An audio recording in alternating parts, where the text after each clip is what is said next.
Bonjour à toutes, bonjour à tous, bienvenue dans ce nouvel épisode d'Éclat de conscience, réflexion et clés du quotidien. Je suis Virginie, je suis coach mindset spécialisée en estime de soi et comme vous le savez, dans ce podcast, je partage avec vous certaines de mes réflexions concernant ces petites choses du quotidien qui ont un impact sur notre estime mais également sur notre inconscient. Aujourd'hui, je voulais aborder avec vous le sujet du travail, la vie professionnelle. Parce que, qu'on le veuille ou non, ça fait quand même partie intégrante de notre vie quotidienne et ça reste quand même un sacré morceau. J'avais déjà un petit peu abordé ce sujet lors du premier épisode, notamment concernant la représentation des vies professionnelles des personnages dans les séries, dans les films, d'une manière très générale, on avait un petit peu survolé. Mais aujourd'hui, je voulais vraiment attirer l'attention à ce sujet parce que on n'en a pas toujours conscience, mais dès notre plus jeune âge, on nous demande « tu veux faire quoi plus tard ?» Et même si on est des enfants, on est simplement censé être là pour apprendre, pour jouer, pour découvrir, on est déjà en train de nous demander « qu'est-ce que tu veux faire plus tard ?» Et vers nos 13, 14 ans, 15 ans, on commence à nous dire, notamment à l'école, il faut que tu choisisses un métier parce qu'il faut que tu choisisses un cursus. Mais qu'est-ce qu'on en sait à cet âge-là ?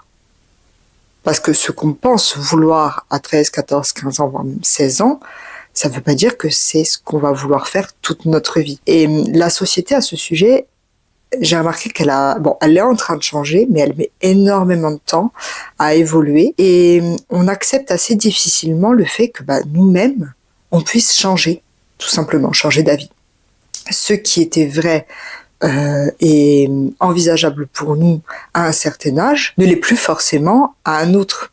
Parce que vous avez découvert de nouvelles choses, vous avez évolué, vous avez tout simplement peut-être eu connaissance d'un nouveau métier, enfin, peu importe. Et on nous demande de choisir une case très jeune. Et c'est pareil, cette case, vous devez la cocher en fonction de tout un tas de facteurs dont vous n'êtes même pas responsable en réalité. Je vais vous prendre un exemple. Supposons que vous vouliez faire certaines études qui qui sont payantes. Peut-être que vous aurez une bourse, mais si vos parents peuvent pas vous aider, peut-être que vous allez devoir tout simplement renoncer à votre projet. Et donc trouver une alternative. Peut-être aussi qu'il y a une histoire de notes. Bon, il y a en plus à l'heure actuelle une histoire de sélection. Il y a tout un tas de choses qui entrent en jeu et on nous met en compétition.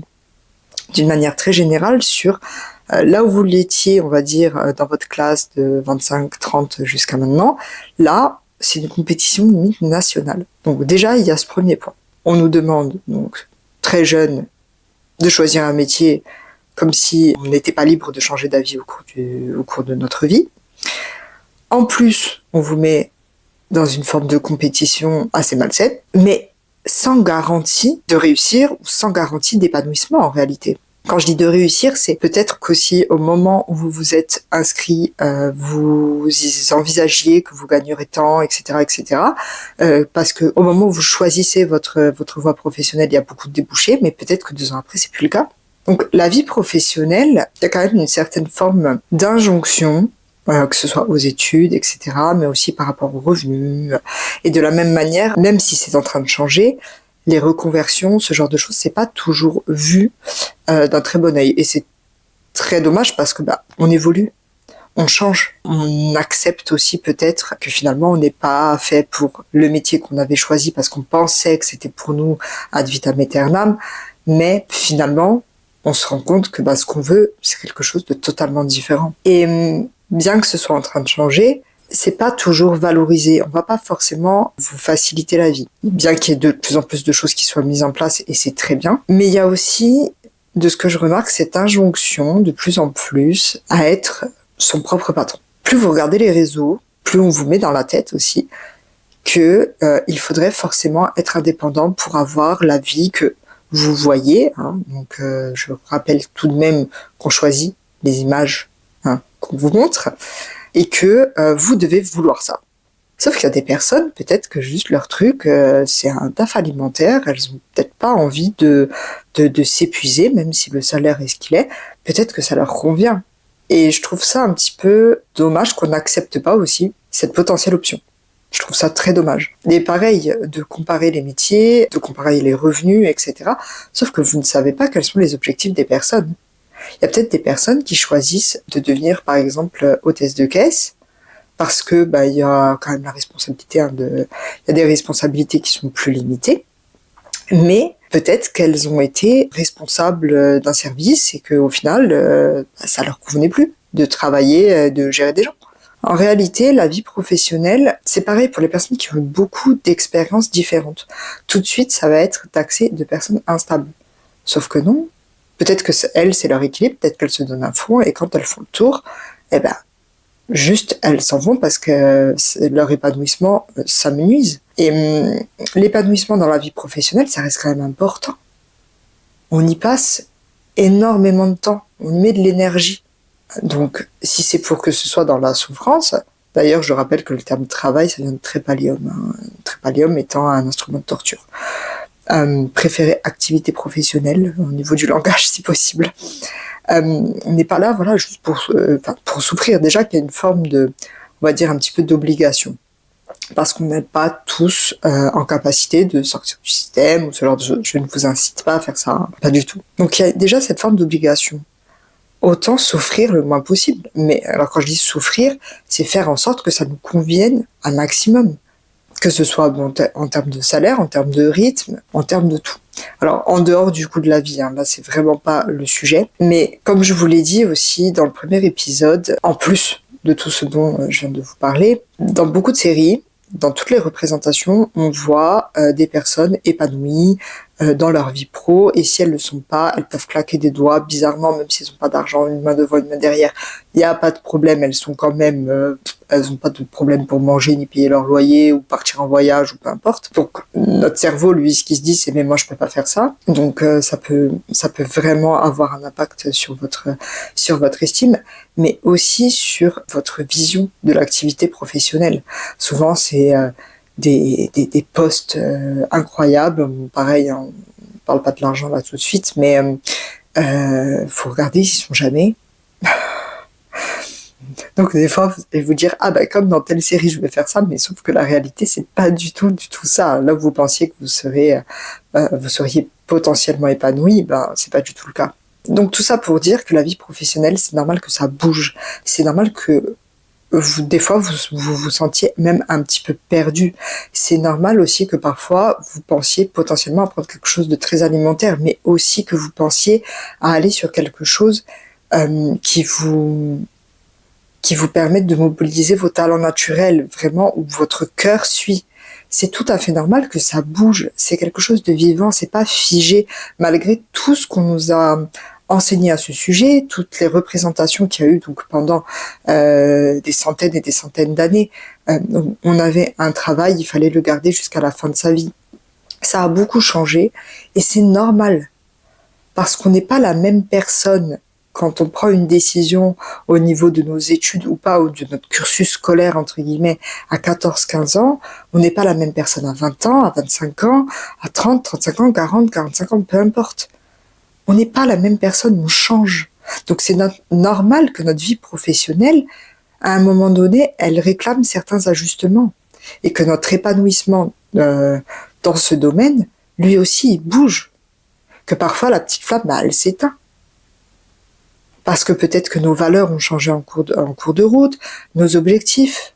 Il y a peut-être des choses qui se sont passées, et des fois, ça prend un quart de seconde, qui vous font prendre conscience que c'est plus pour vous, que ça vous convient pas, et que vous avez envie d'autre chose. Et parfois, vous savez même pas quoi encore. Et c'est normal. Parce qu'on nous invite pas à regarder ce qui vraiment peut nous convenir en tant que personne. Souvent, on nous dit la sécurité de l'emploi et souvent le salaire.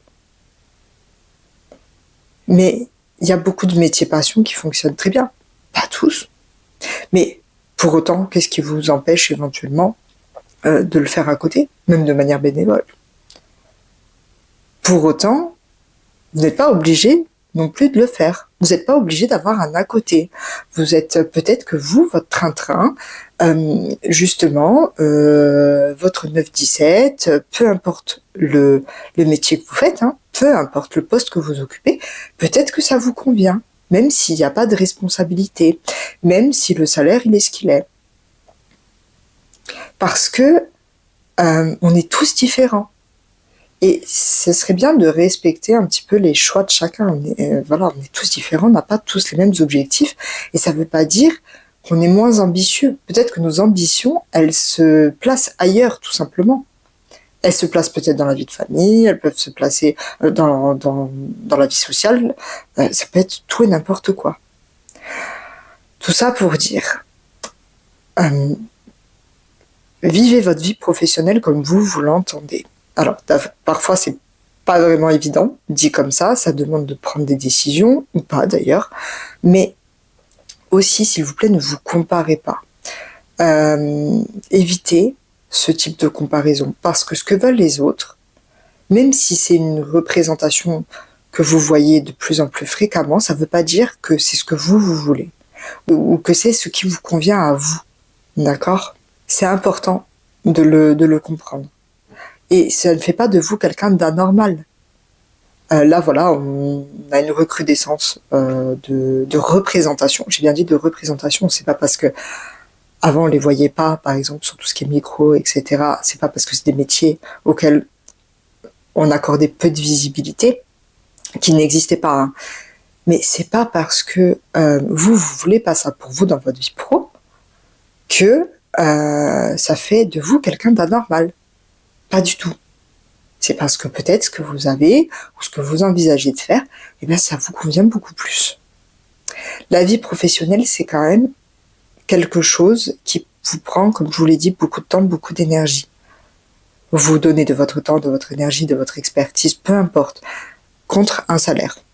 Donc c'est pareil, votre patron ne vous fait pas un cadeau, hein. Mais comme vous lui faites pas une fleur. Évidemment, si vous êtes salarié. Hein. Pour les personnes qui sont à leur propre compte, c'est encore un autre sujet. Mais peu importe, la vie professionnelle, c'est votre quotidien. C'est une grosse partie de votre quotidien. Faites en sorte, autant que faire se peut, que cette dernière vous convienne et vous épanouisse. C'est important.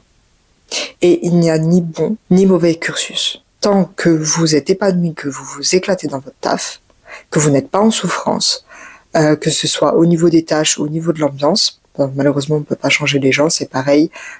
N'hésitez pas à bien définir vos limites si vous voyez qu'il y a certains problèmes, on va dire, relationnels dans le cadre professionnel. Vraiment, prenez attention à ça parce que la santé mentale reste importante. Pareil, vous n'avez pas à subir des pressions ou de la violence sur votre lieu de travail, d'accord ? Mais si ça vous régale, faites. Parfois, c'est pas évident. Si vous vous rendez compte, par exemple, que ça ne vous convient plus, c'est pas évident le changement. C'est une décision qui peut faire peur. Mais ce n'est pas parce que vous prenez cette décision que vous renoncez pour autant à une sécurité, à avoir potentiellement un job totalement alimentaire, etc. Faites vraiment la part des choses. Je vous rappelle qu'on nous demande ça, on est très jeunes. C'est normal qu'à un moment donné, ça ne vous convienne plus. Et si ça vous convient et que vous prenez du plaisir et que vous vous régalez comme au premier jour, mais tant mieux. Et c'est pareil, ça fait pas de vous quelqu'un d'anormal si vous vous régalez dans le même métier depuis toujours. Tout ça pour dire que ce domaine de vie, bon là aussi il est très complet, là on ne fait que survoler sur cet épisode en tous les cas, n'échappe pas à certains conditionnements, à certaines croyances, et notre cerveau engramme aussi beaucoup d'informations concernant ce sujet, que ce soit par rapport à l'éducation, que ce soit au niveau du pays, de la famille, etc. Mais il engramme également beaucoup d'informations tronquées par rapport aux représentations qu'il capte le plus, notamment dans les séries, mais également sur les réseaux sociaux. Cet épisode touche à sa fin, j'espère que ce dernier vous a plu. Si c'est le cas, n'hésitez pas à le liker. Je vous invite également à le partager à toute personne qui aurait besoin d'en entendre le contenu. Je vous invite également à vous abonner pour ne louper aucun des futurs épisodes. Je vous retrouve mardi prochain, même heure, et en attendant, ne l'oubliez pas, vous êtes la clé.